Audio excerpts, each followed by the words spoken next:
People laughed at me when I started playing football. I was a sophomore. People were like, yeah, you're never going D1. Now you can go to my high school, my picture's hung up on the wall. Well, nobody laughs at me now because the story's been proven. But I didn't stop when they were laughing at me. That's Micaiah Bell, a former Harvard football player and Oxford graduate who's now running his own nonprofit and tech startup. The knowledge he's about to drop in this episode will be insanely valuable for current and hopeful Ivy League athletes. Listen, I won't waste too much time talking. Let's get into the episode. I'm a listener. I never heard your name before. In 30 seconds, kind of give me the rundown of the wild ride of value they're going to get from listening to this episode today. Yeah, I would say, well, first and foremost, football completely changed my life, put me on a completely different trajectory. I started playing really late, ended up with 19 D1 offers, went off to play at Harvard, had a great career there, had some offers in the transfer portal as well to go to some big D1 schools, and then ultimately decided to go to Oxford, where I got a full scholarship to play football overseas in England, study at one of the best universities, which was also amazing, and then kind of turned me into a global public speaker now. I've spoken in over 5 countries around the world.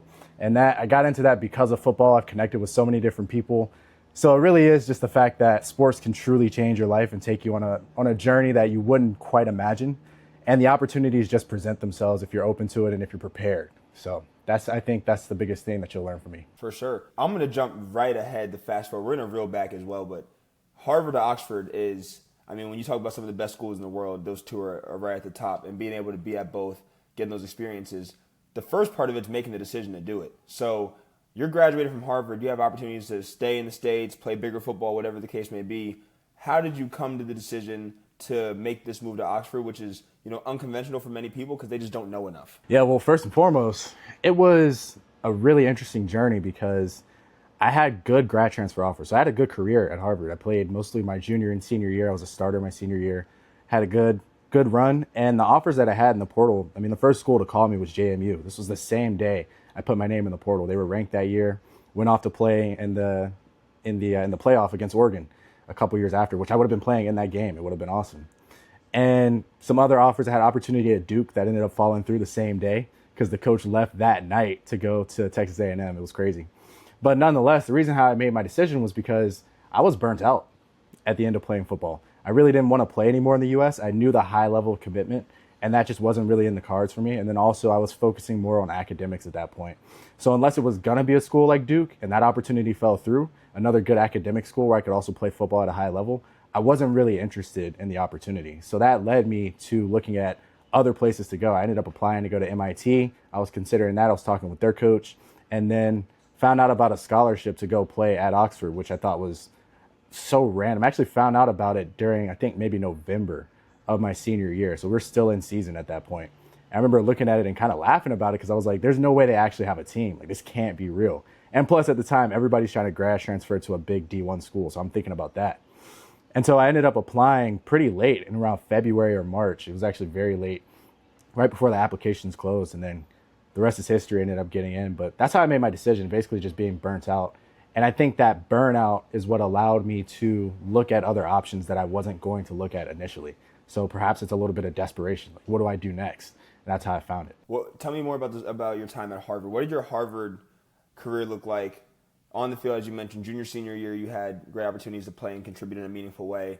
Off the field, clearly to get to a point where you're thinking about Oxford, you must have had some personal academic aspirations that you were pursuing. How are you kind of balancing and shaping out your time at Harvard? Yeah, so as I mentioned, I really love public speaking. I didn't get into public speaking until my senior year, but the drive towards that was because I wanted to become a professor. And I mainly wanted to be a professor to teach. I didn't really want to be a professor to research, but I knew that you had to get involved in research. So it was actually the summer going into my senior year, a little bit prior, actually, we'll talk about junior spring. This is when I started really getting involved in research. And I think a little bit of junior fall is when I did my first research lab. And going through that really invigorated the process. I remember going into my senior year, I was going to take an internship at Dick's Sporting Goods headquarters in, I believe they're in Philly or around that area. And I ended up turning it down the summer. Like, we were about to go into it. It was like a few weeks before, and it wasn't like great the way that I did it. They were kind of upset by that. But nonetheless, I turned it down because I knew I needed to do research that summer. Like, that was the calling. That was like this is what I need to be doing this summer. I didn't really know why. I didn't know what it was going to lead to. And I'm just a suburban kid. I'm not from a very special background. I just grew up public schools, regular athlete who just was good at academics and athletics. So I didn't know a lot about these pathways. And when I found out about research, I didn't really know that this is how you get into elite universities for grad school. This is how you go pursue a PhD, so forth and so on. So I was just getting involved because I was finding out things as I went. So I ended up talking to a ton of professors like, hey, how do I do this? What do I do? Who do I research for? They're like, yeah, all the research opportunities are really closed, but if you talk to enough professors, you might get an opportunity. And then I ended up getting an opportunity to go to Stanford and research there at their graduate lab or graduate school of business. So did a research lab there. That was actually in partnership with Harvard Business School as well. So I was researching it both at that time over that summer. Ended up getting two really good letters of recommendation that I used for my grad school application. So that's really what I got involved in off the field at Harvard. Honestly, looking back, I wish I had done more. I wish I had. It's really just a lack of knowledge. A lot of times you can't get involved because you don't know what's going on. I find that that's one of the biggest things that holds back a lot of athletes is just a lot of people don't know. They don't know about the opportunities. When it comes to this research that you mentioned, a lot of it was you have to do your own work and going after things. At what point did you start navigating and figuring out you were interested in this? Was this through a class? Was this through something you're doing in your free time where you listen to podcasts, watching YouTube videos? Because as you mentioned, there's a huge gap. And I'm a freshman football player. Even though I'm at Harvard, Yale, Dartmouth, wherever, in the back of my head, I'm still thinking, oh, I'm just playing football. I don't know what I like to do. I'm just, going to go home and play video games at night, hang out, go to practice in the morning. When did that switch flip for you, and how did it start to start actually figuring out genuine interest? Kind of have to go back to high school to even talk about this a little bit. I was always academically inclined. Like I cared a lot about academics. I dual enrolled my junior and senior year. I was taking college classes at my local college. And so I'm saying that to say I always had this intellectual stimulation. And when I got the opportunity to go to Harvard, to me, Harvard was this place that you see on TV. It's like, oh, everybody's extraordinarily smart. People have these crazy opportunities. People are probably becoming millionaires before they even graduate. All these crazy things. So that's what I went in. I went in with this grandiose mindset of, oh, this is the institution that I'm going to. And that actually served me very well because getting there and realizing, yeah, these opportunities exist and they're real, but I have to go out and find them. That was the main thing. So I would say once I got there, it was a lot of I don't know what to study. Prior to that point, it was just high school football and school. That's it. So just showing up and getting good grades, not really taking an interest into what was actually intellectually stimulating for me, what I actually enjoyed. I wasn't really thinking about that much in high school. It was just plug and play. Show up, get good grades, let's go. Hit the field, play well, great. Now we can have some off time. And when I got to college, I realized, oh, I actually have to make decisions about what I want to study. And the ball is in my court. Because when you go to a place like Harvard or any of the Ivy Leagues, the world's at your fingertips to really do whatever it is that you want. That's the true gift that you get from going to a school like that. So it was a matter of, well, that's a wasted gift if you don't know what you want to do. So I got to figure out what I want to do. So the best piece of advice I give to young people when they're trying to decide things is if you don't know what you want to do, the best thing to do is talk to as many people as possible and try out as many things as you possibly can, because that's the only way you're going to find out. So I ended up talking to the older people. Oh, what do you guys study? What do you guys like about this? Blah, blah, blah. What do I like studying? I started analyzing my hobbies. What books do I like reading? Oh, I like self-help books. Well, that's actually pointing me towards something like psychology. That's how I settled on studying psychology. So I came in with the idea of studying astrophysics. That was the thing when I came in. I was, oh, I want to study this. I really enjoy math. I love the stars. Realized very quickly on that this was just not for me. I didn't have that much of a passion in it. It was more of like a hobby. So I decided, well, how about something safe? What's the safe bet? Economics. That's what everybody studies. Not really good at that. Don't really even like it. It's like near falling asleep in the class. Great. Don't like that. What else should I do? How about psychology? Don't know very much about it. It doesn't really seem to be a high-paying position, but that's not really a factor when you go to an Ivy League school because there's going to be opportunities just by having that name. So it really is a matter of, okay, well, now that you know what you want to do, the only way to do it is to be really, really good at it. That's the athlete mindset. Like, yeah, I'm going to play the sport. But I don't want to just be playing it just to show up. I want to be the best I can possibly be. So that was the same that I applied to academics. I'm showing up, I'm studying, I'm doing the extra readings, I'm trying to go to office hours, trying to talk to people. And while a lot of people thought that was corny, the way I saw it was, well, I don't really know anything else. So this is the only way to get information. So people were like, bro, you spend all this time in office hours, or you're raising your hand in class, asking all these questions. I'm like, well, yeah, because what else am I supposed to do? What else? So that ended up paying off for me because ultimately, letters of recommendation, going to Oxford. But that's how I made my decision when I was younger, trying to figure out what I wanted to do overall. Okay. All right. Well, and then even younger, when you're in high school, how'd you? A lot of public school kids, you mentioned like went to public school, played football, played well, got recruited. A lot of public school kids got no clue how to even make this Ivy League dream happen for a lot of them. And if I'm not mistaken, you had 7 out of 8 offers from the Ivies, right? Yep. So by being a kid who got 7 out of 8 offers, how did you set yourself up to be an Ivy League prospect? Anything about your recruiting journey, high school, or anything you did that you think kind of put you in that good position? Yeah, I think there's quite a lot of things. I'll say I was just at a high school talking to them not too long ago, and I was saying to them, look, you only get one opportunity, and you have to understand that when you're young, because it's going to determine where you go in life. You get one chance. So when the scouts come, they're going to look at you one time because they have 1,000 other kids to look at. And if you don't have your grades in order, if your behavioral issues off the field are a problem, if your background is a problem, if all these things that you can control are problems, they're going to look at you and think, oh, he's a problem, don't want him. So that being said, I just knew from an early age, and I also had an older brother who was able to mentor me a bit. And I knew from an early age that if I want these opportunities, I'm going to have to act accordingly. I'm going to have to be really good at everything. And this is kind of the case that I make for athletes who don't like doing good in school or don't like school at all. I tell them, well, how is it the case that you're going to say you're going to become successful and you can't even do the things that you don't like doing? You don't like school, so that you don't try. Well, what happens when now you don't like the drills in football, or you don't like this and that, or when football ends and you don't like your job, blah, blah, blah, but you say you want to become successful? So those things don't really add up. So if you can't even do it right now because your main two objectives are just school and football, and you can't even conquer those, it's not looking too good for you in the long run. So I knew that when I was at that age, like, okay, I need to focus on academics heavily. I need to do as good as I possibly can. What is my potential? And let's max it out. And then do the same in football. Then on the more practical side, all right, I have these ducks in order. I have this potential. I have film. Now it's just about being a salesman. How many coaches can I find and reach out to as possible?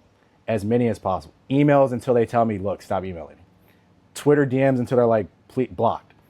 I'm just going until they say no. Until they're like, yeah, we are not recruiting you. Give it a rest. I'm just going to keep going until I get the opportunity, because ultimately at the end of the day, closed mouths don't get fed.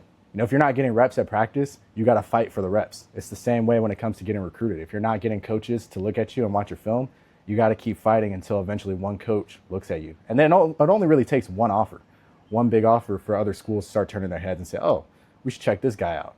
So getting that first one, it's like they say, making your first million is the hardest thing to do. It's like the first of anything is the hardest thing to do.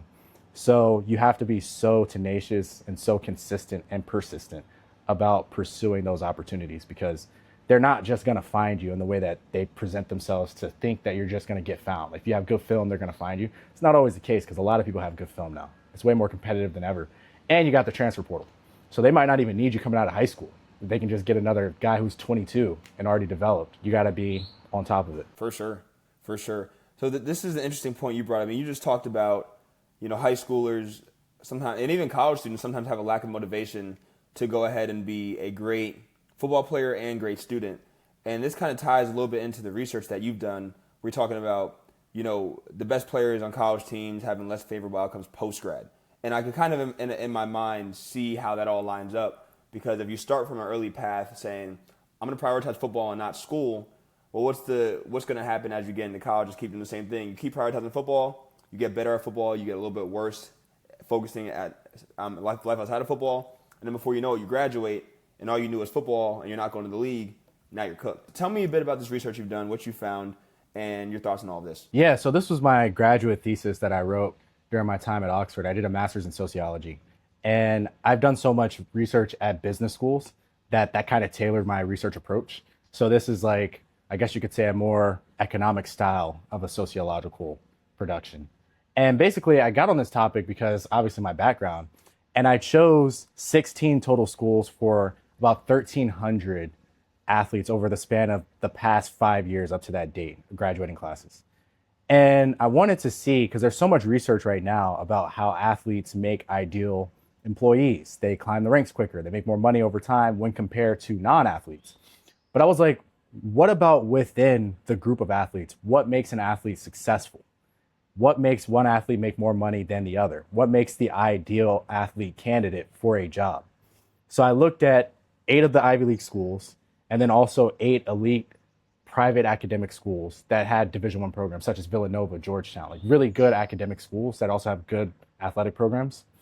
And it was really interesting that what I found was the better an athlete performed, and I'm saying an athlete, this is just football players.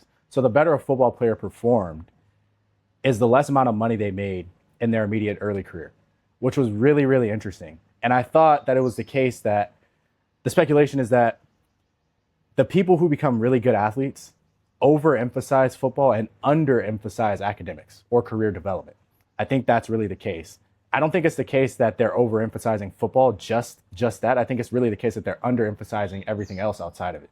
You have extra time to do 30 minutes of interview prep per night, or 30 minutes of resume reconstruction per night. All these different small things that will help you get a job. 30-minute meetings a couple times a week with somebody who's an executive at a top level company. They'll give you a meeting just because you're a hardworking athlete and you reached out. Great. Why are people not doing that? So the thing is, if you're trying to go to the league, yeah, this can happen. But the chances of you making the league are not worth giving up all of your future and not emphasizing anything in terms of your career development. And that's the point that I was trying to make with the thesis. Like, yeah, make an effort to go to the league, 100%. And there are people who have done it out of Ivy League schools, out of these other schools that I compared, and out of any school. But it's not a safe bet to bet your entire future on something that has a 1% chance of happening. That's really good stuff. I have a lot of points kind of from this that are important. The first thing is you talked about people who overemphasize football, like kind of lose their ability to have career development and focus on their career advancement. And I think that's a really interesting point, and it's like a really true thing that I've noticed from my time in college and just from talking to people, is especially like at a school like Yale, for example. I'm similar to you in that I believe that every person should do their best to reach their peak as an athlete, because part of the reason why we work hard in sports, part of the reason that we strive for sport is to be the best version of ourselves. But what I think people miss in that is that just because you're striving to be the best version of yourself in football does not mean you should just like drop everything else in your life and kind of just like let go of everything else you're doing. And that's a really important point that I think about a lot, that is kind of like misconstrued in society. Is like, if you're going all in on football, you have to drop the load on classwork. But I'm like, the least you can do for yourself to just like take care of yourself is go to class and get a good GPA. I mean, it's the bare minimum. I'm not telling you to go ahead and join 8 clubs and, go to all these events, but why do you have to be a 2.9 GPA kid just to be a first-team All-American? You know what I mean? Yeah, 100%. And it's not the case that you have to give up academics to be good at athletics. I mean, Truman Jones was the captain at Harvard in the 2022 season, I believe it was. 2023 season, it might have been. No, 2022. And he was an All-American, standout defensive end, probably one of the best we've ever seen in the Ivy League by far. He's in the NFL right now, current active player, 95th percentile MCAT, I'm pretty sure, extremely high GPA, incredibly gifted, incredibly smart, focused heavily on both sides and had success in both. So it's most definitely possible to do so. And I encourage people to at least try, because if you can be good at things that you don't like doing, or be good at things that you're not naturally gifted at, then it just makes you an all-around better candidate for anything in life. My question for you, off of your experience, the research you've done, is what do you think is the most important thing an athlete can do while they're in college, even if their priority is football, to try and make sure that they're set up for when football is done? Because the way I put it is, listen, whether you have a 10-year career in the NFL, 2-year career, you get injured in high school or college, or you play in college and have a great career and you're done, the end of football is going to come at some point, and your life does not end there. You have about 60% of your life to live. So what do you think is the most important thing someone could do in college to set themselves up for after football? The number one thing I think you can do in college, whether you're at an Ivy League school or not, any school, as an athlete, is to network with as many people as possible. And I tell people this because you have .edu at the end of your email, that gets you into so many inboxes of people who are willing to help than if you had at gmail.com. So just the fact that you're a student allows you to connect with people who are executive managers, directors, in these senior level positions, CEOs, who will give you time because you're a young student who's showing ambition, who's showing tenacity and showing a desire. And even if you don't know what to do, they'll meet with you just because you want to know about the career. When I went into college, I didn't know anything about consulting or investment banking, like nothing at all whatsoever. But I was able to talk with people who had senior level positions at these companies because I just reached out and they gave me the time to speak with them. And then I learned more about the position and if that could be a viable career option for me, if that's something I actually wanted to do. And so when you leave football, you realize that those are the people that you have to fall back on, and those are the people who are making decisions. And a lot of times, yeah, we won't have as much time to prepare for interviews or prepare for jobs as other people who are not committing the amount of time we're committing to an extracurricular activity. But there might be other pathways in because these people know you, they can vouch for your work ethic, and they can vouch for you as a person, which is going to speak far more volumes than just your performance within academics or just your performance within sports and whatnot. Do I know you? Not just do you know me, but do I know you? So are you developing these relationships with people? Are you talking to as many people as possible? And I find that that's actually the real gift of college. It's not so much the information that you learn as much as it's the network of people who you can connect with. And like I was saying earlier, if you don't know what to do, the best thing to do is go try a bunch of things or talk to a bunch of people who have done a bunch of things. And that falls in that line as well. Talk to people, talk to as many people as possible, and try to have 3 to 4 phone calls per week with someone. 15 to 20-minute phone calls once a night for the weekdays. Let's see if you can do that, or maybe some weekend calls. Whenever you have time to hop on a call with someone and expand your network as much as possible. And that's going to be the biggest thing that pays off in the long run, especially let's say you want to do something entrepreneurial, start your own company. Well, now you have a network of people who know who you are, who can vouch for your work ethic, you can talk through your business idea, and you don't have to do it all alone. So that's the power of sports. In addition to that, every sports team has an alumni network of people who are probably very well established and pretty successful from that group. And you can get in contact with them just because you played sports. And you're going to have a stronger bond than you would with somebody who attended your school and didn't play a sport, somebody who you just met at random.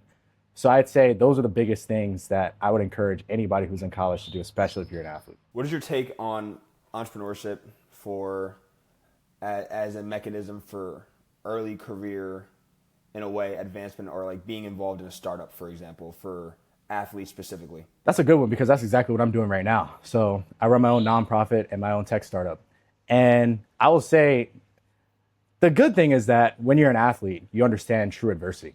And there's no adversity unlike what you face on the football field. There's nothing like it. Going against somebody, for me, it was going against somebody who's 300 pounds, who wants to put me in the dirt, and I'm going against that person trying to make the play. Nothing prepares you for life better than that. So any obstacle that I'm facing right now, I understand, at least in theory, what it's like. Oh, this is just opposition. Yeah, I've been here before. Like, yeah, great. So the mindset helps a lot. In terms of whether it's a good thing to do once you have played sports and go off, I wouldn't say it's a good or bad thing to do. I think it kind of depends on your circumstances. If you can become an entrepreneur and you have a great business idea, 100% I think the best time to go for it is while you're young. And when you have fresh access to this network, because you have so many people who are willing to help you just because you're young. You're a young, fresh graduate. Yeah, I want to help that person. Oh, they played sports. Oh, they were successful in sports too. Yeah, I really want to help that person. They've won a championship. I believe you won 4 straight championships. People will want to help you just because you have that next to your name. Awesome. That person's a champion. He knows how to win. So I'll get behind that person. It's a bit harder as you get older and you don't have a track record of winning. So the best time to do it is when you're fresh out and people want to help you because they think, oh, you're young and naive, you don't know things, which is true to an extent. There are a lot of things that you and I both don't know when it comes to this broader world that we're navigating. Great. Take advantage of that network. I think it's a really good thing to do if you can do it. If it's the case that it's going to ruin your life to do it, yeah, you might want to reconsider. Maybe you get more established financially. Maybe you get a job and work for a couple years and have a better baseline point. Or maybe what you need to do is just go experience a bunch of different things at different companies and learn. Maybe go work for a startup like you mentioned. Work for a startup for a bit, learn about some problems in a market, and understand what business ideas you could get from that. I think that's also a really good thing to do. But ultimately, I think the athlete has the ability to be an entrepreneur because we had to be entrepreneurs from the jump. We had to really market ourselves as athletes. Hey, I'm an athlete. My product is me and what I can do on the field. I have to market this to get opportunities, to get money from coaches to go off to study in college or to get NIL deals, so forth and so on. So we already have those intangible skills of what it takes to be tenacious and do outreach and do sales and whatnot that would make us successful in entrepreneurship. So ultimately, if you have a good idea, 100% go for it. Now, taking this a step further, as somebody who's now in the space of running your own business, working with a startup, what do you think what do you see as the value of developing and building your personal brand as an athlete in 2026 with the rise of social media? and how impactful it can be for an individual? Yeah, I will say having a personal brand right now, we live in that age where it's becoming increasingly more important to a point where it's probably going to be necessary to have one to some degree. What I will say though is that there are multiple ways to have a personal brand. Of course, you can have the social media following, but you can do it completely offline as well. Let's say for my nonprofit, for example, I'm very involved here in the community of the county that I live in. A lot of people know me from that. I don't have a large following, but because I have a personal brand through what I've done in the community and through what I'm doing, people know me. So opportunities come to me because of that. So that's one way to be known. Yeah, be known for doing something and be known for a good thing. I will say also, when it comes to a personal brand, I think, in my opinion, is only really useful if it's something that you're actually trying to do or something that's building something that you're working on. If I had a personal brand for comedy, for example, that's not really going to help me out in anything that I'm trying to do because I'm not trying to build a comedy empire. I'm doing work with student athletes similar to what you're doing. So the personal brand that I'm building is more tailored around self-help and career development for people. So that being said, anything I do would have to fall into that category. Me, what I've done as a public speaker, a lot of my personal brand is around building my public speaking. I've spoken in 5 countries at this point, but I don't speak on certain topics. So I only stick to topics that I'm actually an expert in. So that being said, the personal brand really has to be something that is tailored to what you're actually doing above anything. But I don't think it's necessarily the end of the world if you don't have a large following on social media, because ultimately there are other ways to build a personal brand. Social media most certainly is a driver. It is a complete tool that will bolster things forward for you. And if you can do it, build it. But if you don't want to, there are other ways to be known in your community for the things that you do. I want to follow up to this, post Oxford and you now more. How did you, finish up and kind of make the decisions to navigate and do what you're doing now? Because, one, I talk about entrepreneurship, but going to be an entrepreneurship, regardless if you're an Oxford and Harvard grad or if you're not, it's a daunting decision. And I'm sure you had tons of opportunities and a huge network to do whatever the hell you wanted to do. So how did you make the decision to do what you're doing now? And how do you envision the next 2 to 3 years of your life going, kind of what you're doing right now? That's a really good question because it doesn't have a very simple answer, which I think is going to be probably pretty comforting for a lot of people because a lot of the best things are not very simple.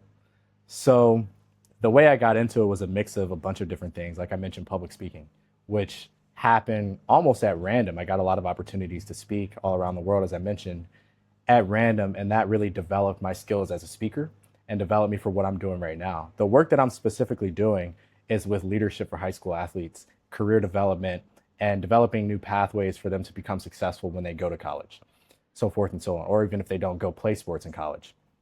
So the way that I got involved in that, I'll tell you a quick story. My senior year at Harvard, I went to a dinner with a bunch of donors, and I met a guy who was incredibly successful, and he looked me in the eyes and said, "Get in contact with me. I can help you." And so I was thinking to myself, wow, well, I'm just a suburban kid. This is a world that's completely new to me. Why would he want to help me? I have nothing to offer. But I realized for a lot of people, that's their heartbeat, is giving back. And so I was thinking to myself, man, I thought you had to have a certain level of income, a certain level of success before you could really give back. I started thinking about the experiences that I've had. Oh, I'm about to go off to Oxford. I've already played football at Harvard. I've done something that a lot of people in my hometown have never done or would aspire to do at least. I have a lot of things I can give back right now. So that became the heartbeat of everything that I was building. And as I was at Oxford, I developed a passion for social impact and for bringing people together and opening new opportunities for people to become successful. And so I developed that there, launched initiatives there during grad school. And when I came back home, I was really at a crossroads of, okay, well, what do I truly want to do? Like I mentioned, one of the greatest gifts of going to a place like Harvard, like Yale, all the Ivy Leagues, Oxford, is the fact that you can do whatever you want to do. So you should probably choose something that you actually want to do and try and make it work. So I figured, okay, well, what do I actually want to do? I care a lot about social impact. I care a lot about creating pathways for people to become successful, creating new inventions to make the social elements of organizations run more efficiently. So I ended up starting 2 things. I started my nonprofit, in which we're organizing the largest leadership conference in my hometown for high school football players, working with the Atlanta Falcons. They're sending guest speaker. Some scouts will be coming to speak. A bunch of former NFL players and former college players will be speaking, talking about true leadership. that's something that's truly needed in the community, because in case a lot of people haven't noticed, we're at risk of losing the youth. I mean, the rates of teenage depression and burnout, and even amongst the athletes, the rate of burnout amongst athletes is way higher than it's ever been. And a lot of these young men don't have people to turn to. They don't have respectable mentors. So they're turning to social media, where they're fed 15 different messages within the span of an hour of what it means to be a successful person. So until we set in front of them people who have done the things that they actually want to do, who can talk about the character element of things, who can talk about leadership, who can talk about the principles that it takes to become successful, we're going to lose these people. We're going to lose these young people because they don't listen to people who are too old.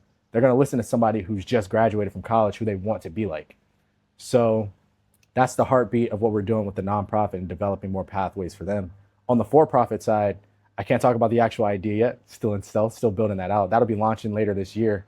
But that's another platform in which we're developing new pathways for people to become successful. And the reason why I got into it is because I was able to. So I'm in a good position where I can actually feasibly build this out right now and make it happen and support myself during the process of it, and have a good network of people who I've been building over the past several years and meeting with. And I've had good opportunities to connect with a lot of people in my hometown who have helped build this out as well. So that's really how I got into that. And I'll say, you find your passion by having a lot of experiences. And then once you have that passion, the pursuit of it burns out any of the impurities that you would have, any of the fears, any of the anxieties, any of the things that would hold you back from becoming successful are going to be burned out by a true passion to do what you're doing. So if you're still facing fears of rejection, so forth and so on, it might be the case that you're not as passionate about doing what you're doing as you think you are. And you have to dig into that passion and build that passion, because once you truly have it, there's not going to be anything that stops you. Like, once you truly knew you wanted to go D1, you wanted to play in college, I doubt there was anything that stopped you from reaching out to a coach. You probably got to a point where you were like, I'm sending this message because I want to go D1. And this is my last opportunity. Like, maybe you reached that point at some point. So the same applies for any principle of life, whether you're starting a nonprofit, a for-profit, so forth and so on. Yeah, it's daunting at first, but at some point you reach a point where you're like, the mission matters more than any of the fears I have, so I'm just going to get it done. Yeah, something you said is very powerful, and I want to just go back and touch on that quickly and hear what you think. I think it's a very powerful thing, as you mentioned, that younger people are guided and want to listen to people who've been there before. And it's even more powerful when they're younger in age, and that relatability factor is stronger than ever. You being a young guy, me being a young guy, I feel like my ability to make an impact on the younger generation is stronger now than it will ever be, because I just finished my journey, and all these young people are hoping to embark on that journey in the near future. So you're talking about we're losing the youth. The youth are, burnout, depression, having no one to talk to is bigger than ever. If this message is able to hit a 15-year-old somewhere who's struggling, is there something that you think that you can just offer them as a piece of value that can maybe give them some guidance as they're lost right now and don't know who to talk to, and to keep their mindset on right as they're trying to navigate athletics, navigate social life, get into where they want to go, rather than just feeding into the social media machine and just comparison to others? I'll tell you a story, actually, that'll illustrate this very well. I went to speak at a high school, and a young man, a football player, came up to me at the end. He was asking, how do I build my confidence as a player? And he was sitting down while he asked this, and we were like, well, first of all, stand up, shake my hand, look me in the eye, shoulders back, and present yourself as a confident person. Very simple things. And then he did all that, and it was a real moment where everything came full circle, because in that moment he started crying. He was like, look, man, I don't know why I'm tearing up right now. It's just I struggle with this so much. And I was like, look, bro, if anybody gets it, I do, because I understand those moments where the real frustration brought me to tears. I understand those lonely moments that you experience. I understand that fear of not even wanting to come up and ask that question. But I want you to know something. The fact that you came up here to ask this question, knowing that there was a possibility that you were going to do this right here, which I know feels very embarrassing, shows me that you actually don't lack confidence. You have a lot more courage to overcome this than you actually think. And all it took were three things. It took him to have this realization, then desire and actually act on it to come and talk to me, and then for me to offer him the advice and be able to relate to him and what he was going through. And I find that so many people shy away from that moment, but that's the key defining moment that turns the point for someone. And what I told him at the end was, look, I wish somebody told me this when I was your age. And you probably don't see this now, but there's going to come a day where somebody comes to you and asks you the same question that you just asked me. And because we had this moment right now, and because you're going through what you're going through, you're going to be able to help them in the same way that I'm helping you right now.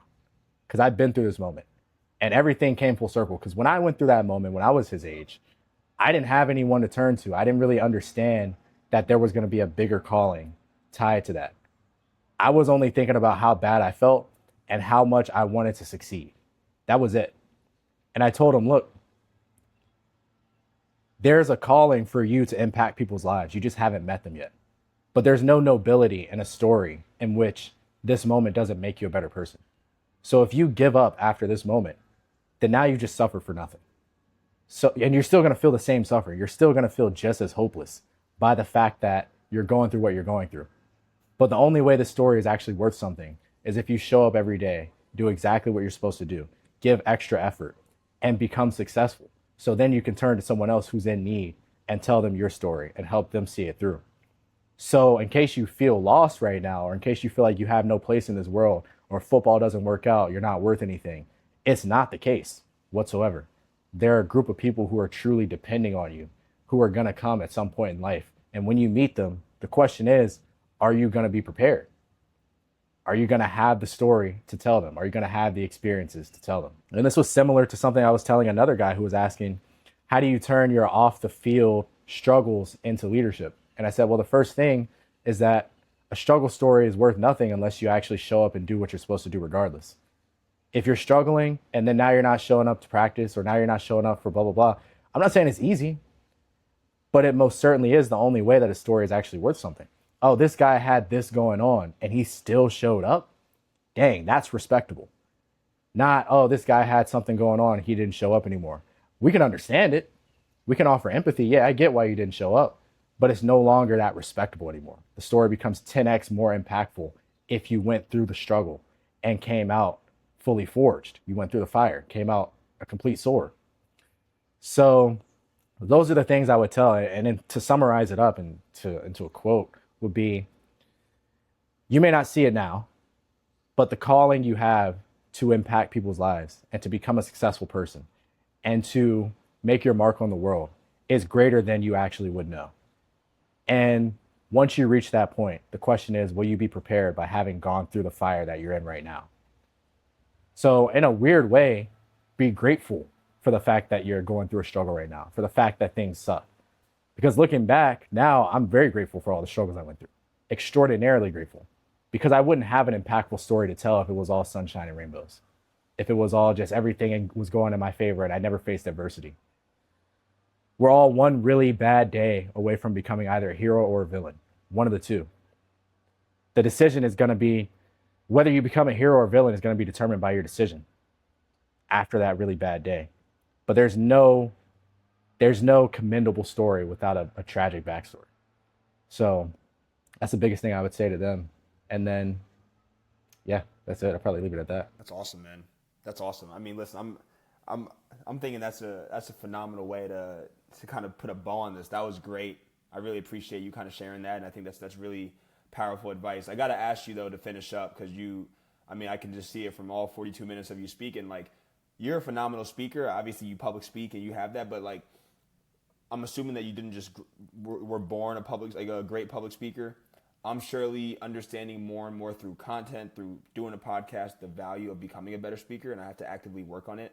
I had to have a speaking coach when I was younger for a long time. My parents, when I was in high school, got me another speaking coach who was like, you still are speaking like crazy, because I grew up in speech therapy. A lot of kids, I think the main thing for confidence is they don't feel confident speaking in public, asking questions, raising their hand, speaking up. So not only is the question, how do you become a better speaker in terms of like your verbiage and how you're pronunciating yourself, but how do you become a more confident speaker that's willing to speak up when it matters? Great question. Confidence is built by doing what you said you were going to do. In psychology, this is called self-efficacy, which is the ability or the belief that you can do what you said you were going to do. That's it. That's the only thing needed to build confidence. So it really comes from telling yourself you're going to speak and then going out to speak. Perhaps I'm a good speaker now, but it wasn't always the case. I was very terrified of public speaking. I took a course at Harvard. I tell this story all the time. It's like my public speaking origin story. I took a course at Harvard. The first day I show up, lecture hall, maybe 300 people. The professor cold called someone and asked them to talk about their response. And then she said, yeah, I'm going to cold call this whole semester, so be prepared. And I remember, what are my chances of being cold call out of 300 people? Very, very, very low, or even over the course of a whole semester. I didn't show up for the rest of the class, the whole semester. I was that scared of public speaking. And it reached a point at the end of the semester where I was so upset with myself that I said, there's no way that this is going to be the story of Micaiah Bell. Because one thing I hate so much is fear as an opposition. Because then you don't get to live your life. If you're dictated by fear, you live the life that's controlled by the fear that you have. So I said, I'm going to force myself to public speak this coming semester. I'm choosing all courses that require public speaking, that require presentations, and that require speaking up in class as part of the grade. So now I can't chicken out because then I'm going to fail the course. And I'm for sure not going to fail out of Harvard. That's just not a question. So I forced myself to speak. And it started off as small things, raise my hand, maybe ask a question, maybe just add a little small comment, a little remark, something simple here and there. The whole time I was tracking, I'm telling myself I'm going to speak in today's class. And regardless of how scared I feel, I'm going to do it. Over time, it became more and more comfortable. And eventually I reached a point where, okay, well, now I'm not as scared to speak. I can go speak in front of crowds of hundreds of people. That'll be fine because I built that foundation by doing exactly what I said I was going to do. So I'll say there are always opportunities to speak, especially if you're a student, because you can always ask a question in class. And you really have to make it up in your mind that you are going to do what you said you were going to do. Decide you're going to speak. It doesn't matter how much you speak, but just decide you're going to say something and then start doing it. Then on the practical side of how do you become a better speaker, I know you were asking more so about confidence. That's how you build the confidence part. But becoming a better speaker, almost like becoming a better athlete, watch really good speakers and then start emulating them to a degree. Start adding to your vocabulary, start learning new words, start learning the ability to turn experiences into stories and start telling those stories, so forth and so on. That's going to make you a better speaker. And then, of course, you can do practical things like practicing your enunciation and practicing elucidation of thoughts, so forth and so on. But I would say the biggest thing is just get out there and start talking, regardless of the fact that you're scared. At the end of the day, there's nobody who would even know this story about me, that I was scared of the public speaking, unless I tell them. Like, oh, yeah, that Micaiah Bell guy, he just didn't show up to class. 1 out of 300 people. Like, no one's going to know that. No one's even going to remember the fact that I was nervous to give a lot of speeches and they heard my voice shake. Because they're just going to watch your progress as you go along and say, wow, that's a really good public speaker. How'd they get to that point? So if you're scared that people are going to laugh at you and whatnot, it's not really the case. And even if they do, it's going to reach a point where you become successful at it, you become very good at it, and that's not going to matter anymore. Same way it does with football. It's like, yeah, people laughed at me when I started playing football. I was a sophomore when I started playing football. I had no muscle in my body. I was super unathletic, out of shape. People were like, yeah, you're never going D1, blah, blah, blah. Well, it's like now you can go to my high school and my picture's hung up on the wall. It's like, well, yeah. Well, nobody laughs at me now because the story's been proven. But I didn't stop when they were laughing at me. And it's the same when it comes to public speaking. Just keep doing it, and eventually you will get better. It's a guarantee. That's awesome, man. Hey, well, listen, this has been great. You dropped a lot of gems, and I'm really appreciative of this. I'm happy that we got a chance to connect and hear your story, and I think it's going to impact a lot of people in a valuable way. So, Micaiah, I really appreciate your time today. For the listeners, thank you for listening. Subscribe to Off Script, and we'll see you next time. Thanks, Mason. Take care.